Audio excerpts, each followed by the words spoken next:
अस्सलाम वालेकुम नाजरीन, एक नए व्लॉग के साथ आप सबके खिदमत में हाजिर हूँ।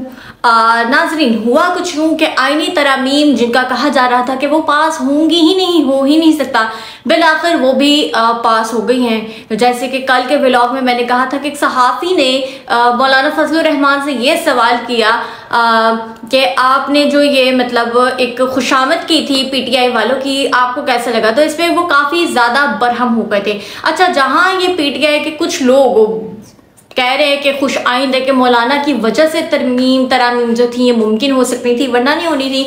और वहीं पे कुछ लोग ऐसे इंसाफियंस भी हैं और ऐसे सपोर्टर्स हैं, पीटीआई के लवर्स हैं, जो कह रहे हैं कि मौलाना ने बहुत बड़ा मतलब छुरा घोंपा है। अच्छा, इधर मैं उन लोगों को ये बताती चलूँ कि आईनी तरामीम जो है वो मौलाना ही के मानने से होनी थी। वो आ रहा था ना कि मौलाना माने या नहीं माने, मौलाना मान गए और आईनी तरामीम होंगी। लेकिन इसमें मैं कहूँगी कि अगर आप लोग इतना मौलाना साहब को कह रहे कि नहीं इन्होंने अच्छा नहीं किया ये वो, आप लोगों को इसका मतलब है पता ही नहीं कि तरामीम में है क्या क्या चीज़ उन्होंने रखवाई और कौन कौन सी एग्जेम्प्ट कराई है, यानी एक्सक्लूड करा दिए, कौन से उन्होंने कहा ये नहीं आएगी ये चीज़ आएगी। इसमें सबसे बड़ी जो एक चीज़ है वो मैं आप सबको बताती चलूँ।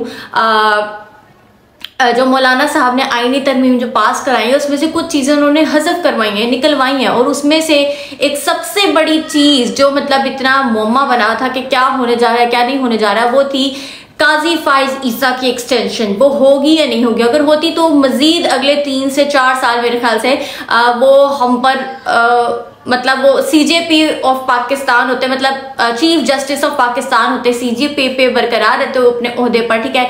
लेकिन मौलाना फजलुर रहमान ही की बदौलत ये उनकी जो एक्सटेंशन थी वो खत्म हो गई है, ठीक है जी। तो मतलब बहुत बड़ा एक मौमा बना हुआ था कि काजी फाइज साहब की एक्सटेंशन जी हो जाएगी तो फिर मुसल्लत रहेंगे पाकिस्तान पर, ये वो काफ़ी ऐसे लोगों का कहना था।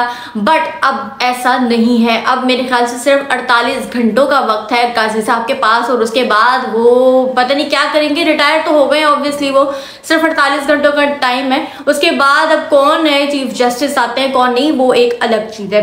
खैर, यही बात है कि मौलाना साहब को बहुत लोग कह रहे हैं कि इन्होंने किया क्या, इन्होंने पीटीआई के साथ एंड पे आके ये जी फजूल हरकत कर दी, ऐसे नहीं करना चाहिए था। मौलाना साहब शुरू दिन से लेकर चल रहे हैं। बट यहाँ पे एक चीज़ आ जाती है कि उन्होंने अपनी जो प्रेस कॉन्फ्रेंस की थी उसमें उन्होंने वाज़ेह तौर पे कहा था कि शुरू दिन से उनकी यानी मौलाना साहब की हुकूमत से जो बात चल रही थी वो पीटीआई से मुशावरत कर रहे थे इस बारे।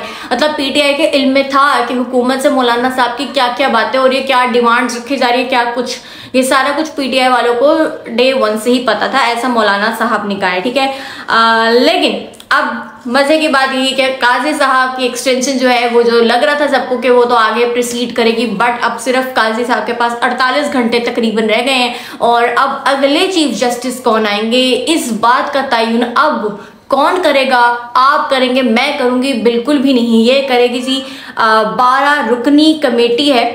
12 रुकनी कमेटी मतलब एक कमेटी है जिसमें 12 अरकान होंगे और वो अरकान अपनी वोटिंग बेसिस पर ये फैसला करेंगे कि अगला चीफ जस्टिस कौन आएगा। बहुत लोग अब जैसे कह रहे थे कि आईनी तरमीम पास नहीं हो सकती, हो गई। काफ़ी लोग अब इसी तरह ये कह रहे हैं कि अब तो जस्टिस मंसूर अली शाह ही आएंगे।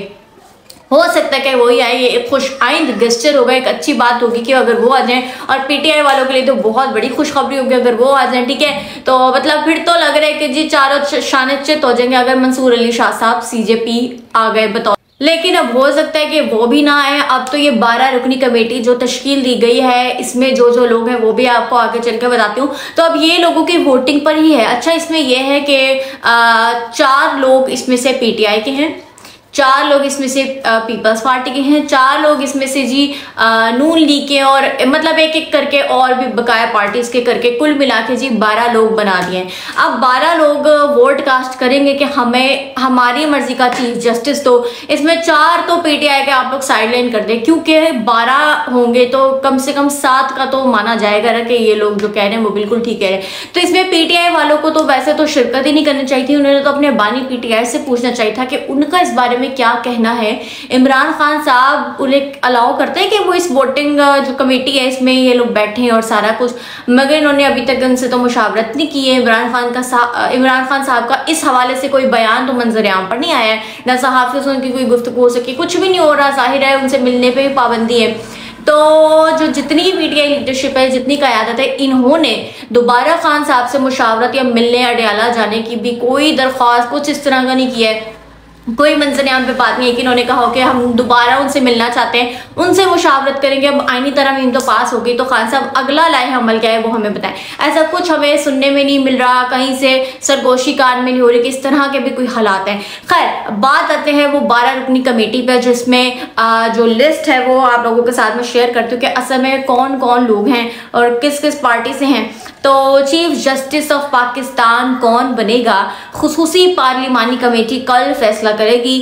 12 रुकनी पार्लिमानी कमेटी फाइनल हो गई है कि इसमें कौन कौन से लोग बैठेंगे। इसमें राजा परवेज अशरफ है, नवीद कमर है, फारूक नाइक हैं, ख्वाजा आसिफ है, एहसन इकबाल हैं, शाइस्ता परवेज मलिक, आजम नज़ीर तारड़ साहब हैं, कामरान मुर्तज़ा हैं, बैरिस्टर गौहर हैं, साहबजादा हामिद रजा हैं, बैरिस्टर अली जफर हैं और फारूक सत्तार हैं।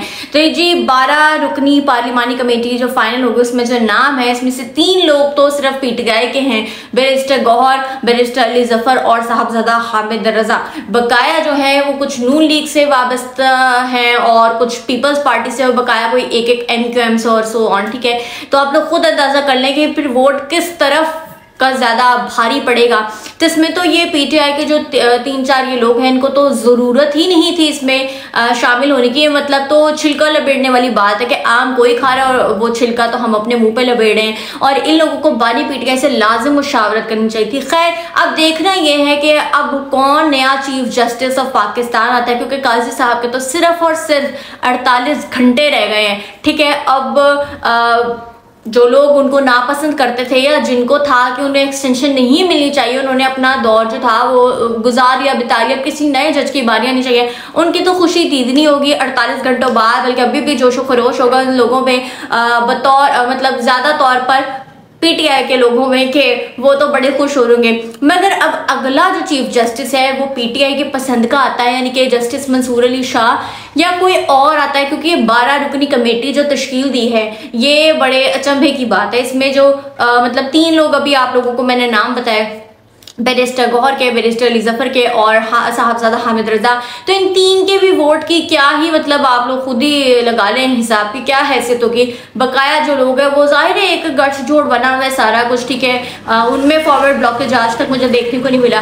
तो ये सारी चीज, अब आप सबको क्या लगता है कि अगला CJP यानी कि चीफ जस्टिस ऑफ पाकिस्तान कौन होगा, मुझे कॉमेंट सेक्शन में जरूर बताएगा। तो अगले व्लॉग तक के लिए अल्लाह हाफिज।